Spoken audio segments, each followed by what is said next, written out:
안녕하세요, 코인스타입니다. 코인을 하는 우리는 모두 공통점이 있습니다. 바로 매일 코인 소식을 접한다는 것입니다. 많은 코인 소식을 접할 때 정말 특이한 점이 있습니다. 여기를 봐도 저기를 봐도 어딜 봐도 모두가 하나같이 리플 강세를 주장하고 있다는 건데요. 작년에도 재작년에도 항상 강세를 주장하고 있습니다. 리플은 도대체 언제까지 계속 강세일까요? 우선 리플의 차트를 보시면 리플이 계속 저점을 올려가고 있다는 사실을 알 수 있습니다. 즉 우상향을 하고 있다는 것이죠. 저점이 이처럼 올라가는 건 강세 신호라고 볼 수 있죠. 만약 이대로 저점을 올리는 형태로 우상향을 이어간다면 이 추세선과 과거의 최고점인 3.3달러가 만나는 것이 2032년이 됩니다. 제가 아는 차트들 중에 변동 없이 우상향을 했던 것은 물가 상승이 유일했거든요. 물가지수 밑에 있는 RSI를 봐도 계속 상단에 머물고 있는 걸 확인하실 수 있는데요. 리플이 처음 거래되었던 게 2013년에서 14년쯤인데 0.002달러 수준으로 거래되었었죠. 이때 차트가 매우 큰 폭으로 움직이면서 세 번에 걸쳐 상승 추세선을 건드려줍니다.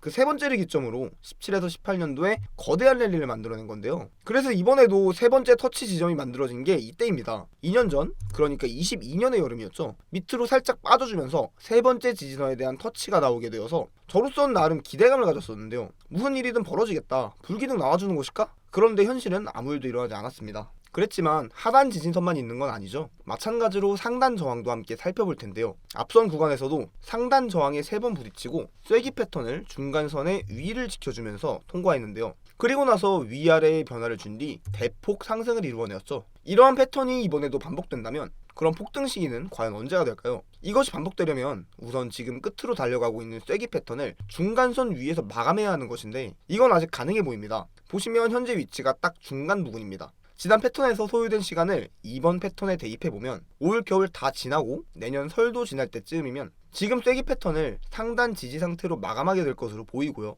패턴을 통과한 뒤에 변동폭을 만들어내고 상승 타이밍을 잡아볼 수 있을 것으로 전망이 되는 상황입니다. 그럼 대략 내년 봄부터 여름쯤이면 우리의 기대가 현실로 다가올 것으로 보여집니다. 그럼 계속해서 리플 강세 모멘텀을 주장하는 다른 분석가들의 의견도 살펴보도록 할 텐데요. 먼저 비인 크립토부터 살펴보면 리플이 주요 영역에서 강세를 보이며 강세 모멘텀 상승, 헤드라인을 이렇게 내걸었죠. 어떤 영역이 강세인지 함께 살펴보면 우선 리플 레저의 활성 주소수가 증가합니다. 이 수치를 통해서 채택이 좋아지는지 여부를 파악할 수 있는데요. 이건 확실하게 SEC 소송 문제와 연결되는 부분이 큽니다. SEC 위원장 게리 겐슬러 개인의 입장으로서는 어찌됐던 자기가 벌인 일은 마무리해야 하니까 본인의 사활을 걸고 리플의 발목 잡기를 하고 있는 것이죠. 그리고 오른쪽 차트는 이익 실현 물량을 보여주는 차트인데 최근 계속해서 단기 차익을 실현하는 물량이 나오긴 하는데 감소한 추세입니다. 그 얘기는 곧 리플을 팔지 않고 홀딩하려는 투자자 수가 늘고 있다는 뜻입니다. 그 말인즉슨 리플의 상승을 많은 투자자들이 아직도 바라보고 있다는 것이죠.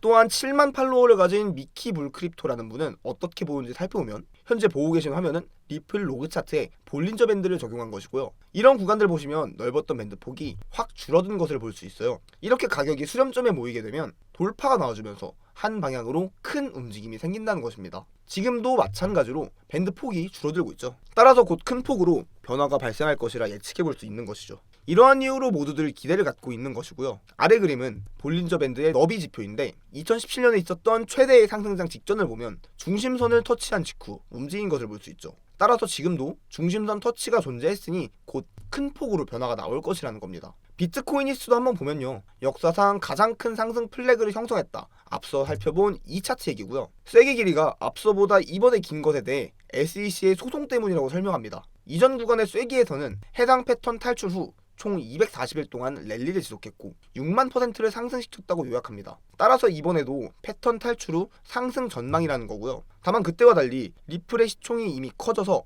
6만 배까지는 어려울 수 있겠지만 XRP 가격이 여전히 주목할 만한 랠리를 보일 수 있다고 생각합니다. 여기에 더해 또 한 가지 의견을 제시하는데요. 바로 피보나치를 적용해보자는 것이죠. 지난 구간에서의 피보나치를 살펴보면 패턴 돌파 이후 목표 지점을 4.236으로 잡고 계속 상승해서 결국 도달을 실제로 이루어냈죠. 그리고 세 번에 걸쳐 이 목표 지점을 노크하죠. 그리고는 결국 이 지점까지도 통과를 시킵니다. 바로 이 상황을 이번에도 똑같이 적용해보자는 제안인데요. 이번 구간의 고점 3.3과 저점 0.12를 가지고 피보나치를 우선 만들고 난 후 쐐기 패턴 돌파 후 상승하여 이전 구간과 마찬가지로 4.236 지점을 첫 번째 목표가로 노리게 되는데 여기가 13.6달러입니다. 24.7배의 엄청난 상승을 목표로 하는 것입니다. 그래서 패턴 돌파를 실제로 하는 시점쯤 되면 상당히 우리에게 기분 좋은 일들이 벌어질 거라 기대감이 높아지고 있는 상황입니다. 최근 들어 자주 보이는 이러한 차트 패턴과 분석을 다뤄봤는데 여러분들은 어떻게 생각하시나요? 리플을 가지고 있는 우리 모두 다 같이 이렇게 되길 저 또한 한 명의 홀더로서 간절히 바라고 있고, 리플 홀더분들 함께 하실 수 있도록 이렇게 소통할 수 있는 공간을 마련해뒀습니다. 900명가량의 많은 분들이 이미 함께 하고 계십니다. 많은 분들이 함께 재밌게 서로의 투자에 도움을 주며 지낼 수 있었으면 좋겠습니다. 영상 하단 더보기에 있는 카카오톡 링크 통해 입장 신청해 주시기 바랍니다. 영상이 도움되셨다면 구독과 좋아요, 알림 설정까지 부탁드리겠습니다. 시청해 주셔서 감사합니다.